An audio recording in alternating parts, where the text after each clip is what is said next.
جوی ششم است و این تیم با فرقیت 6 امتیاز از جای بازی کند و کدام دسته اولی شده بازی رو شروع کند. دارم عبدالدولت فاز و امروز البته در حجره ور خب زوهر دووری حجره ور البته در پلایف است کمیسری بازی و حیاتی دسته اسخط رو هم دیدیم. البته بله صدا شکی داور مرکز نیست بلند شد و رقابت بین بختیار ظریفов شورت معرف سرمربی دسته اسخط است. حالا اسخط رو میبینیم موقع برای اجرای ضربه پس به مرکز و توپ از پهلوی دروازه پرتاب جریمه گل دروازه‌بانی اسخط اشتباه کرد و کنار فریمپونگ هجومی دستش رو توانست ادامه بدهد پس به داخل جریمه گل ضربه حالت خیلی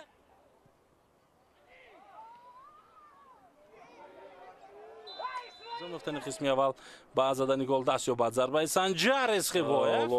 با باری گفتم میتونم ولی هجوم های دسته اسخط بیشتر هستند. سنجر پاس او با عبدالمنان امکانیت ضربه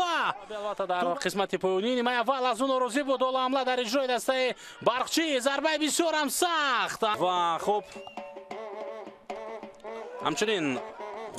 دسته برقچی به حمله گذاشتن میخواهند از ازبک دلیف پاسی او از مرکز با خط جریمه گل امکانیت برای سانته ضربه در اجرای او حمله رو ادامه بدهد نه پاسی او با کناری رست و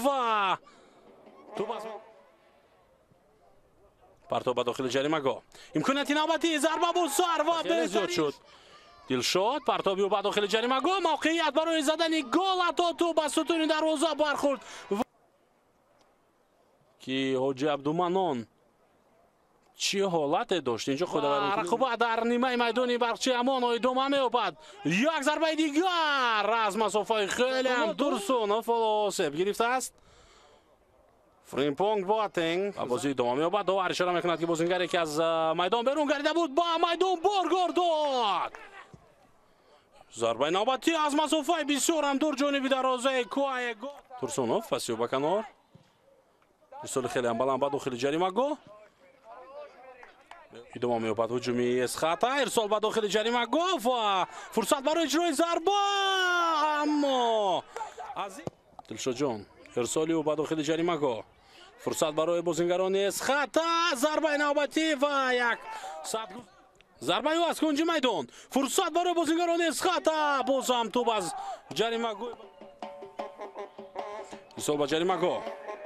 صدا شک داور جاویدان خوشوقت فرسالی و با جریمه گل امکانیت ضربه و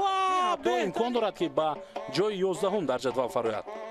امکانیت برای زدن ضربه بواتنگ پاسی او ضربه و گل شیرزاد رجبوف در دقیقه 95 بازی با زدن گل دست می‌یابد. سرمربی به الفبک گفته بود سرمربی الفبک براموف به شیرزاد رجبوف گفته بود و با او اشاره میکرد که ضربه زن جانب دروازه رقیب ضربه زن از هر فرصتی که میابی و با همین بازی دستای برقچی و اسخط در دور دهم در ورزشگاه مرکزی شهر ایسار با حساب 1-0 به پایان میرسد. گل یگانه را در دقیقه 95 از هیئت دسته برقچی شیرزاد رجبوف بازیگر که از هیئت احتیاطی به میدان آمده بود زد.